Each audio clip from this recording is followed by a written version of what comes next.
right now, you can see the tower that we were just standing there a second ago.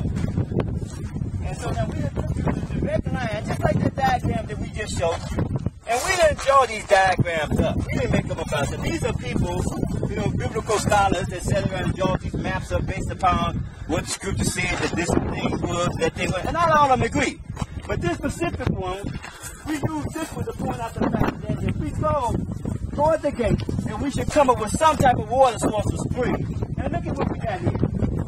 So we actually have here some form of dried up spring, or dried up vein.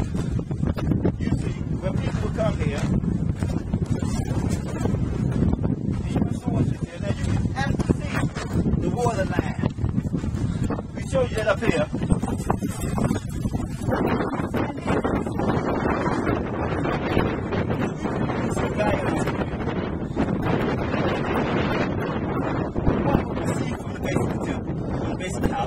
It would come down here, and then from here it would proceed. It would proceed, and it would grow, and eventually the river would go toward the east, toward the South Sea, and another would go toward the Mediterranean Sea. And then this is where all that was happening. And this is where it's popular. Trees. And along these springs, trees are going to go up.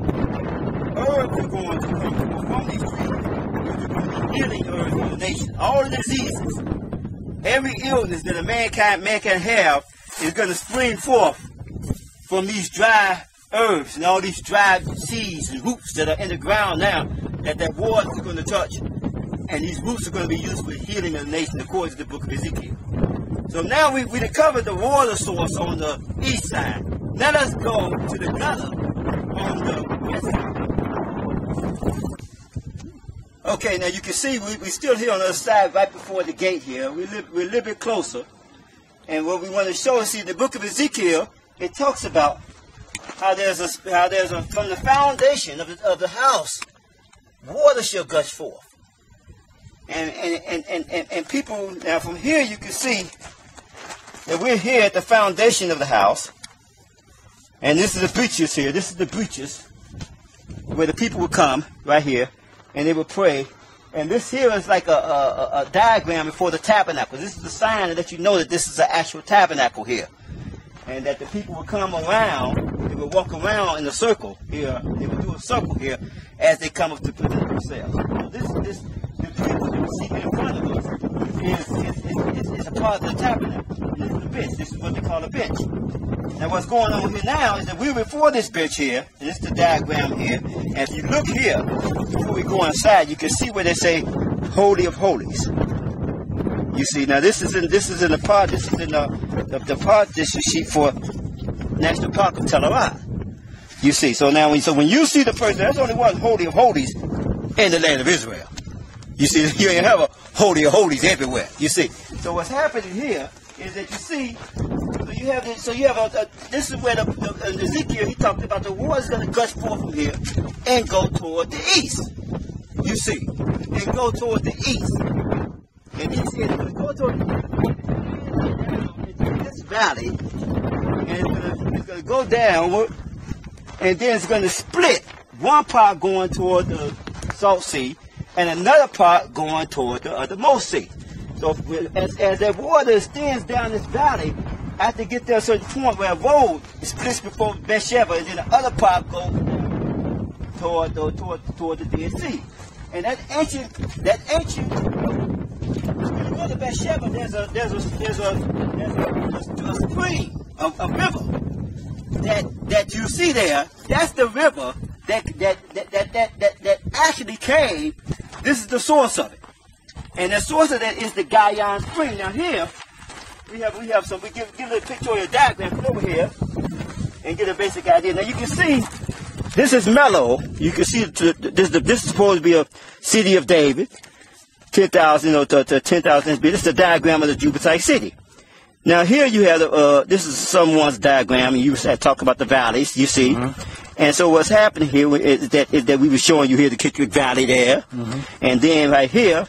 You got the Mellow, which is what we're looking at here. And then it said the Guyon Spring. See, it's saying here that Guyon Spring is supposed to be before Mellow. You see, so I mean, we got to walk in. So we just use this as a diagram. These are people that, you know, they wrote these maps. They read the scriptures. They tried to get a basic idea of where these things were at. So what happened here? Let's go over here now. So what we're gonna do? We're gonna walk in that direction from here. Just following this. Just following the source of this here. Let's cover this up real quickly. Let's just walk over there real quickly, and you can see as we walk in this direction, we're expecting to see some type of dry up or some type of dry spring.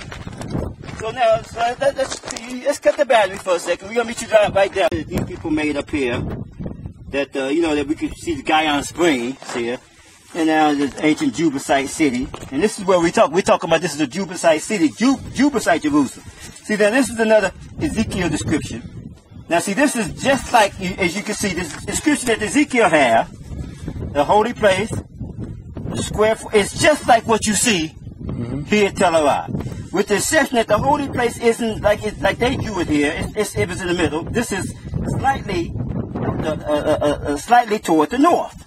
You see, on the side, slightly toward the side of the north. You see, of the structure. So the point is that what's happening here is that we have two maps here, you know, structures that we didn't draw, but we have an actual. This is the actual thing that was found here, and this goes back to the time of David and Solomon.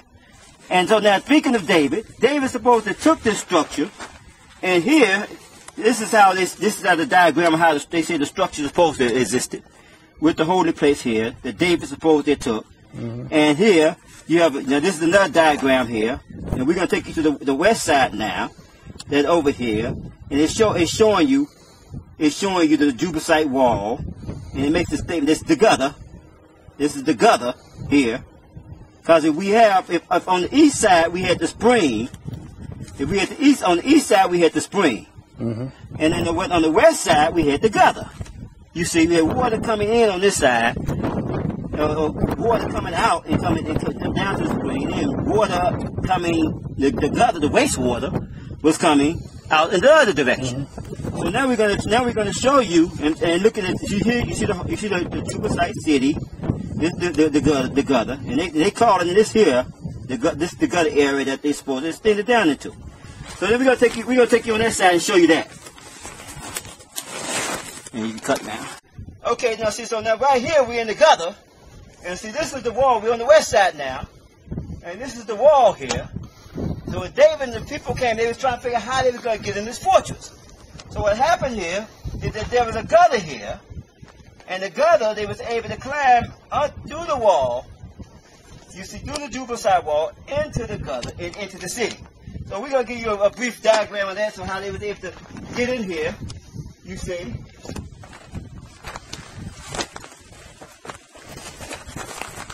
You know, through this passage.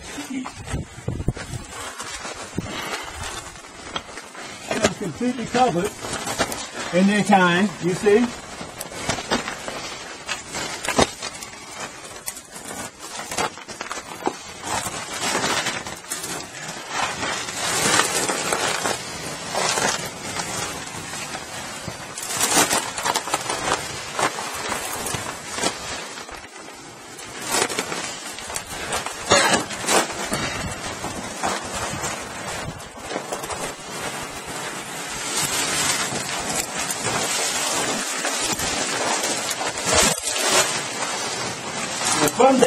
From there,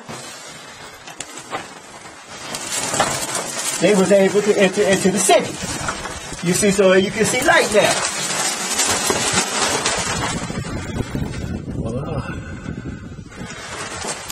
You see, so this is how the city was taken. So now we're at this point we're not reading the scriptures. We're not looking at the map. We're here. We found the ruins that fits on the east side and on the west side, things that the scripture describes as the fortress that David took. It was called to be Zion. Later, Hezekiah redirected the spring that was inside, and he redirected the spring down into the lower city. We're going to take you inside now, this exact same spot, and show you how the spring was redirected later and take it down into the lower city, down into what they call the lower city of Jerusalem. So this is Mount Zion, and later the lower city of Jerusalem was developed. That Hezekiah built a shaft that took water down to a well from the spring that was up into the fortress. I'm going to show you that right now. But let me just climb all the way up to the top here first so you can see that.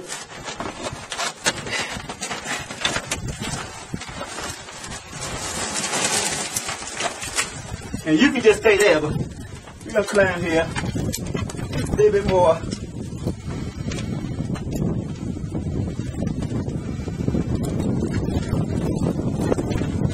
And you can see we did.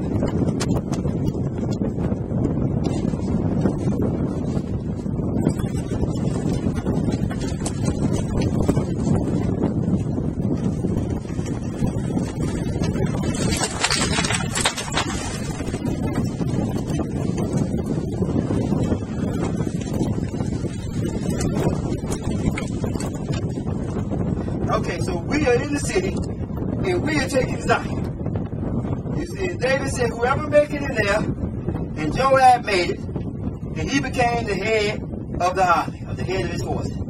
So now we're the head of the forces now. We're going to see you on the other side. Okay, certainly it's a lot easier than climbing Warren's shaft, eh? which is an impossibility. According to most scholars, you have to be a mountain climber. You know what I'm saying? With modern-day tools to get it, and they haven't been able to do it as of now. So this is so Warren, you know, this shaft has nothing to do with this shaft here. Okay, so we'll see when you're up here in the fortress. Okay.